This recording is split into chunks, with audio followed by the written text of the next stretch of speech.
নমস্কাৰ সকলোকে। আজি মীৰা বাইদেউৰ অন্য এটি প্ৰতিবেদনলৈ আপোনালোকক স্বাগতম জনাইছোঁ।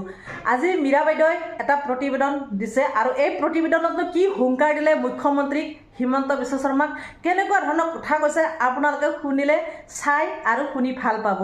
আশা কৰিছোঁ আপোনালোকে এই প্ৰতিবেদনটো চাব ভালদৰে। আৰু এইখিনি এটা কথা কওঁ, যদি এতিয়ালৈকে মোৰ চেনেলটো ছাবস্ক্ৰাইব কৰা নাই তেনেহ'লে এতিয়াই ছাবস্ক্ৰাইবটো কৰি দিয়ক। তেনেহ'লে শুনক মীৰা বাইদেউৰ এই প্ৰতিবেদন, তেখেতৰ এই হুংকাৰ। আজি অনুৰোধ জনাইছোঁ যে এই কেলেংকাৰীটো তলৰ পৰ্যায়লৈকে আপোনালোকে প্ৰচাৰ কৰাটো আপোনালোকৰ নৈতিক দায়িত্ব আৰু কৰ্তব্য। আজি তাৰিখত তেওঁলোকে কথাই কথাই তেওঁলোকে কয় যে সবকা সাথ সবকা বিকাশ হ'ব। বিকাশ কাৰ হৈছে আপোনালোকে ভালকৈ জানে। আজি তাৰিখত দুৰ্ভাগ্যজনক কথা, যি কথাই কথাই কংগ্ৰেছক মুছলমানৰ কথা কয়, পাকিস্তানৰ কোম্পানীৰ পৰা ইলেক্ট্ৰল বণ্ডৰ যোগেদি তেওঁলোকে পইচা লোৱাৰ যি নজিৰ তেওঁলোকে ইয়াত দেখুৱালে, তাক আমি দুৰ্ভাগ্য আখ্যা দিয়াই নহয়, অত্যন্ত হতাশজনক অৱস্থা। আজি গোটেই ভাৰতবৰ্ষতে মেডিচিন কোম্পানীৰ পৰা ইলেক্ট্ৰল বণ্ডৰ যোগেদি তেওঁলোকে যিবিলাক পইচা লৈছে আৰু মেডিচিন কোম্পানী গ্ৰীণ ছিগনেল দিছে, গোটেই ভাৰতবৰ্ষত আজি ভেজাল ঔষধে চালি ধৰিছে। আপুনি মই গাঁঠিৰ ধন ভাঙি আজি তাৰিখত ট্ৰিটমেণ্ট কৰিব গ'লেও আমি উপযুক্ত মানৰ আমি মেডিচিন আজি তাৰিখত উপলব্ধ নহয়। বজাৰত ভেজাল মেডিচিনে আজি চানি ধৰিছে। মই সেইকাৰণে আজি তেওঁলোকে কংগ্ৰেছৰ হিচাপ ল'ব বিচাৰিছে। আমি কৈছোঁ যে আপোনালোকৰ হিচাপ ৰাজহুৱা কৰিব লাগিব ইতিমধ্যেই। সুপ্ৰিম কোৰ্টৰ আমি সুপ্ৰিম কোৰ্টক ধন্যবাদ দিবই লাগিব যে সুপ্ৰিম কোৰ্টে বাধ্যজন কৰিলে তেওঁলোকে হিচাপ দাখিল কৰিবৰ কাৰণে। কিন্তু সংবাদ মাধ্যমৰ কৰ্মীসকলক মই আজি কৰজোৰে আহ্বান জনাইছোঁ যে এইখন চৰকাৰ এইবাৰ যদি আহে তেতিয়াহ'লে আমি জীয়াই থকাৰ যি পৰিৱেশ, এই পৰিৱেশ নাইকিয়া হ'ব। এইখন চৰকাৰে জীৱনদায়িনী ঔষধৰ লগত মানৱ সম্পদৰ লগত খেলা খেলি তেওঁলোকে পইচা লোৱাৰ কথা কয়। যিজন প্ৰধানমন্ত্ৰী, এইজন প্ৰধানমন্ত্ৰীয়ে গৈ বেংগলত কৈছে যে ইডি ৰেড কৰাই ৩,০০০ কোটি টকা পাইছোঁ আৰু এই ৩,০০০ কোটি টকা মানুহৰ মাজত বিলাই দি তেওঁলোকে ভোট লোৱাৰ কথা চিন্তা কৰিব পাৰে। এনেকুৱা নিকৃষ্ট ৰাজনীতিৰ ঊৰ্ধত আমি ৰাজনীতি কৰিব লাগিব।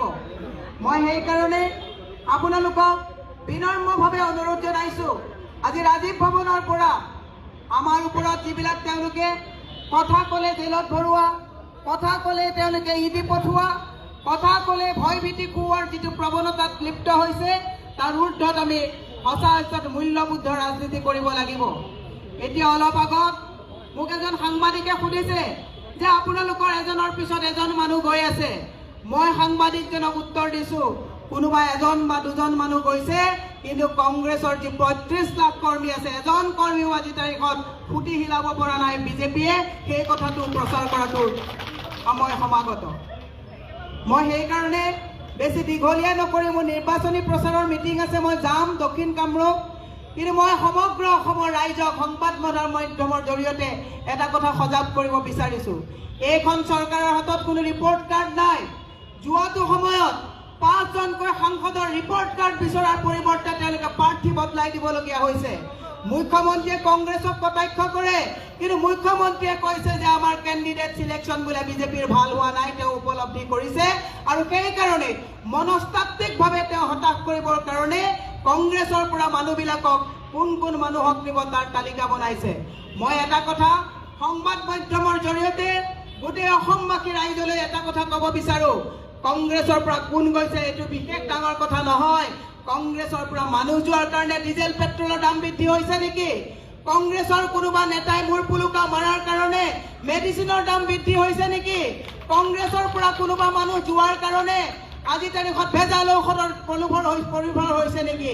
মই হিমন্ত বিশ্ব শৰ্মা ডাঙৰীয়াক আজি ৰাজীৱ ভৱনৰ পৰা প্ৰশ্ন কৰিব বিচাৰিছোঁ যে মোদী চৰকাৰে তেওঁলোকে যেতিয়া মনমোহন সিঙক কৈছিলে যে পেট্ৰলৰ ডিজেলৰ দাম যেতিয়া ৫৬ টকা আছিলে, ৪৫০ টকা যেতিয়া চিলিণ্ডাৰৰ দাম আছিলে, মনমোহন সিং বুলি কৈছিলে।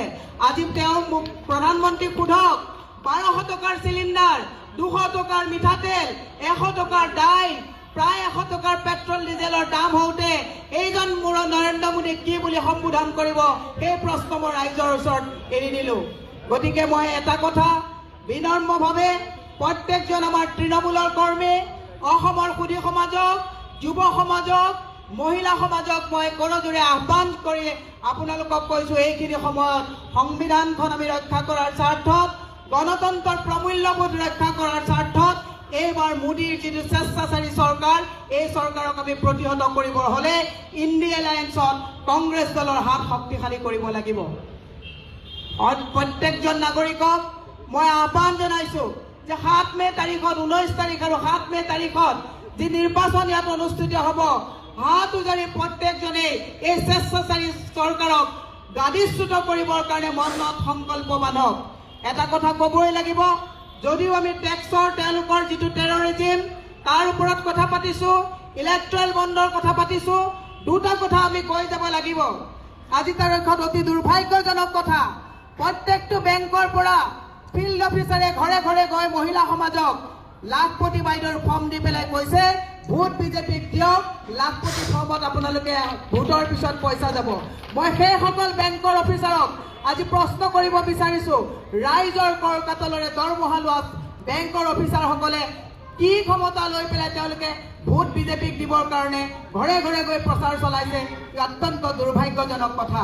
সেয়ে সকলোকে কৈছোঁ, সাম্প্ৰতিক সময়ত সময় বহুত প্ৰত্যাহ্বান, এই প্ৰত্যাহ্বান যুঁজিবৰ কাৰণে সকলোকে মই মাৰ বান্ধি ওলাই আহিবৰ কাৰণে আহ্বান জনাই আপোনালোকৰ সুস্বাস্থ্য আৰু দীৰ্ঘায়ু কামনা কৰি এইখন যিখন ভ্ৰষ্টাচাৰী চৰকাৰ, শেষৰ কথাটো কওঁ, ডিমনিটাইজেশ্যন কৰি তেওঁলোকে লক্ষ লক্ষ কোটি টকা কাকো নুসুধাকৈ খৰচ কৰিলে। 2000 টকীয়া নোটটো 7 বছৰ চলাব নোৱাৰা, অৰ্থনৈতিক ৰোডমেপ নথকা মংগেৰীলাল কে হাছিন স্বপ্নৰ এনেকুৱা এখন চৰকাৰ, যিখন চৰকাৰে 2000 টকাৰ নোটটোক 7 বছৰ চলাব নোৱাৰিলে। এই ব্যৰ্থ চৰকাৰখনক যদি আমি উৎখাত কৰিব নোৱাৰোঁ, তেতিয়াহ'লে অনাগত দিনত কেৱল যুৱ প্ৰজন্মৰ ভৱিষ্যত যে সংকট, এনেকুৱা নহয়, গোটেই ভাৰতবৰ্ষৰ ভৱিষ্যত যে সংকটত গৈ আছে, তাৰ দৰে ছেকেণ্ড প্ৰশ্ন আৰু সুধিবলগীয়া একো নাথাকে।